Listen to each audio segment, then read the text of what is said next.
Okay. Alright, this is going to be a video talking about one of my new favorite books, and that is Columbine, whoa, by Dave Cullen. You can't even see that. There you go. This is one of my new favorite books. I checked this out at the library before, a few weeks ago, and then I was probably that much into it, and I decided I need this for my own collection, so then I went out and bought another one. As many of you probably know, or if you don't know, April 20th, 1999 is a day that a lot of people remember because that is when the Columbine high school shooting occurred, and it was epic. That sounds like a crazy word to use, but it was. And this book is a detailed account of that whole thing, the whole thing, and it gives you lots of insights because it seems like the media, when they were covering this, kind of didn't, I don't know, a lot of truth comes out in this book. I know that there's different witness accounts and stuff. Okay, there's so much I want to say, and I don't want to just keep rambling on, but I probably will. So anyway, this goes through so many different aspects of this topic. It does talk about the day, and it has a very detailed account of what happened that day, from like witness accounts, the surveillance tapes, and everything. But it also talks about the town in general. It talks about the aftermath of that. It talks about the survivors. It talks about the victims and their families and stuff. So it talks about a lot of different things in this book. And it gives you a very, very good insight into this book. Because I remember when I was seeing it on TV and seeing all this stuff, and there was a lot of things that really weren't true. For example, how Dylan and Eric were outcasts and outsiders and stuff. Not really. They had friends. They had a group of friends and everything, and Eric was quite popular at the school and everything. And the whole trench coat mafia thing, they made it seem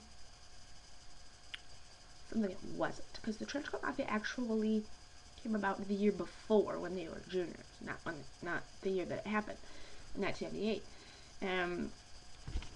They weren't really part of it, so I don't know. And then another thing was, this wasn't supposed to be a school shooting. According to their journals,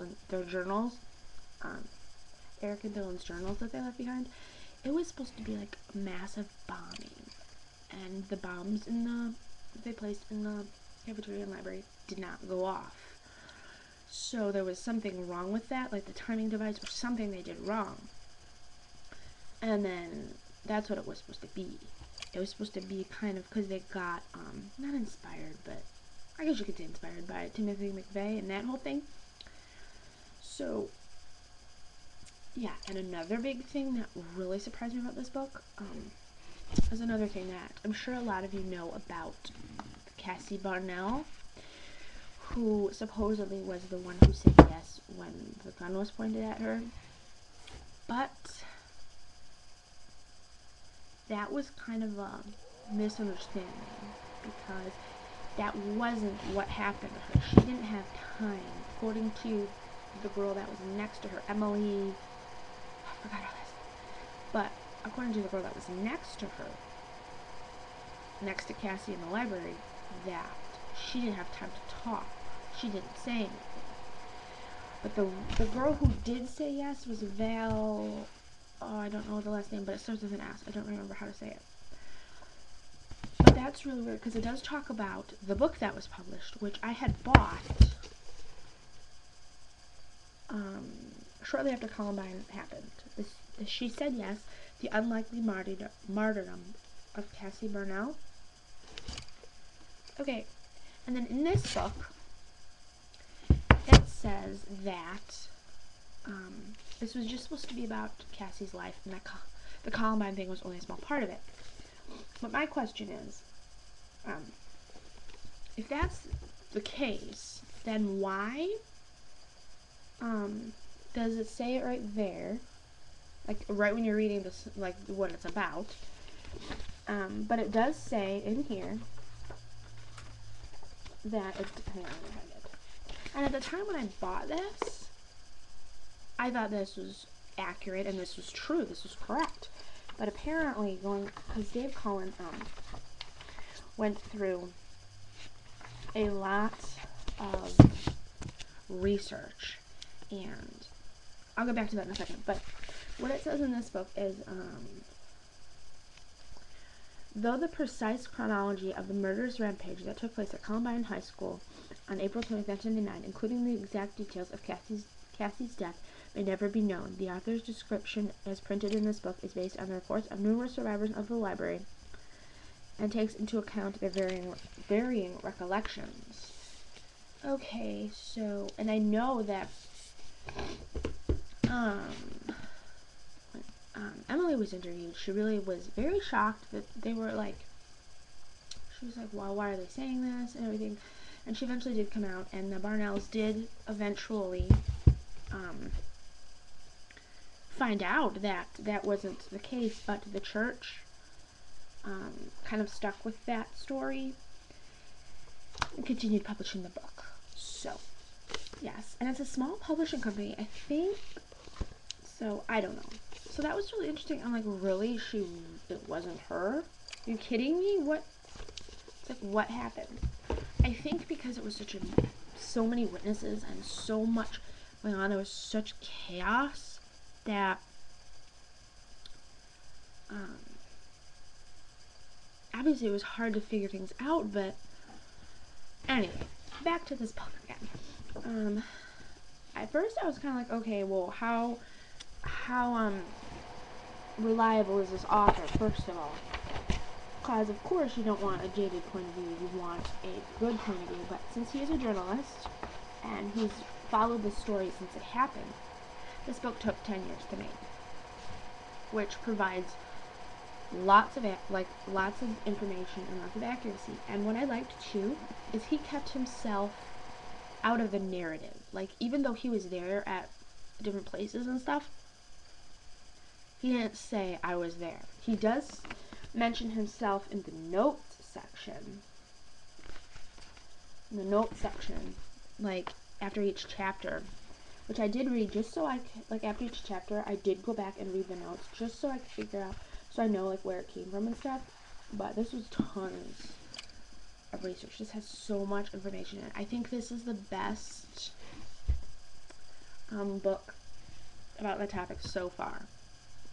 So I've just got, ever since reading this, because it gives you a very, very interesting perspective. It gives you, it's like what you think you know about it might not necessarily be what happened. And you kind of get, the media kind of portrayed it as, of course it was a tragedy, obviously, but they didn't show everything. And you know, there are some things in here and you're surprised and you're like, okay, what? Like, really? It's very interesting. It is a great piece of work. I give it a 5 out of 5. I know some parts too are would probably be very hard for people to read just because of the graphic nature of it, but I think it needs to be said. This book needs to be out there. And I'm sorry this video is getting long, but I searched on YouTube for reviews of this, or like people talking about it, and there was only one video. And I'm like, really? This book is not that new. It was published in 2009.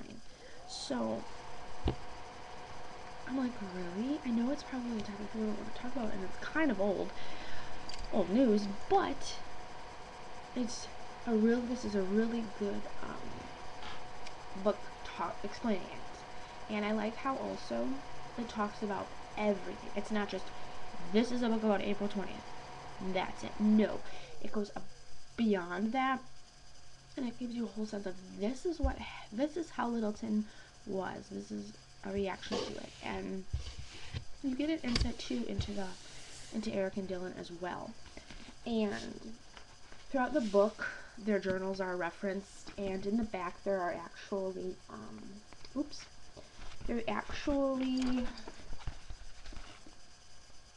excerpts from their journals too, which are really cool. I think those would be really interesting to read, and to see their basement tapes, which show a lot of things. And I remember reading in the newspaper like years later after it happened that their journals were released to, I think it was to the families or something. The evidence was released or something. But anyway, and it does have the reader's guide in the back, and I love books that have reader's guides because it gets you thinking about it. So anyway, I am recommending this book to anybody who is watching this right now. You need to stop what you're doing and find a copy and start reading it, because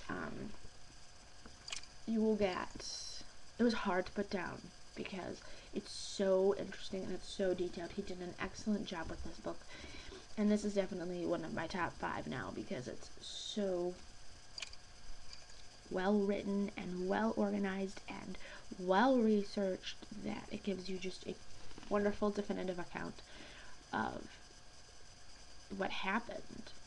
Not saying it was a good book in the sense of what happened. No, I'm saying it's a good book in how it was packaged and how it was put together. But yeah, that was my talk about that. I could go on forever, but it's 12 minutes now, so yeah. And I am reading the book from the library, about Columbine, so we're gonna see what it says about that in there. So thank you for watching, and I will talk to you guys later. Bye.